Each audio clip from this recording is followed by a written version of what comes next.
नाशिकमध्ये आज पुन्हा एकदा मनसे आणि उद्धव बाळासाहेब ठाकरे यांच्या शिवसेनेची संयुक्त बैठक आयोजित करण्यात आलेली आहे आणि या बैठकीनंतर दोन्ही पक्षांकडून पत्रकार परिषद देखील घेतली जाणार आहे।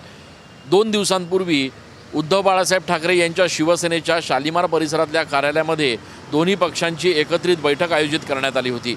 शहरामधले खड्डे असतील, अतिक्रमणाचा विषय असेल, वाहतूक कोंडीचा विषय असेल, वाढती गुन्हेगारी असेल, या विषयांवर दोन्ही पक्षांकडून येत्या काळामध्ये एक भव्य असा निषेध मोर्चा शहरात काढला जाणार आहे।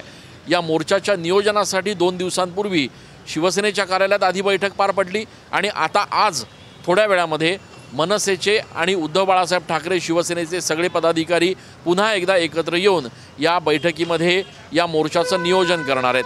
खरं तर शहरातल्या या सगळ्या समस्यांबाबत दोन्ही पक्षांच्या वतीनं एकत्रितरित्या मोर्चा काढण्यात येणार असल्यानं या मोर्चाकडे आता संपूर्ण महाराष्ट्राचं लक्ष लागलेलं आहे। नेमका हा मोर्चा कसा असायला हवा, या मोर्चात नेमके वरिष्ठ नेते कोण सहभागी होणार, याबाबत या बैठकीत चर्चा होणार असून या बैठकीमध्ये दोन्ही पक्षाचे वरिष्ठ नेते देखील उपस्थित राहणार आहेत।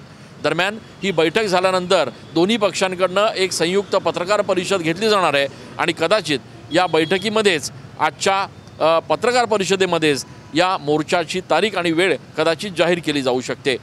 कॅमेरा पर्सन आकाश शेवलेसह मी चंदन पूजाधिकारी, TV9 मराठी।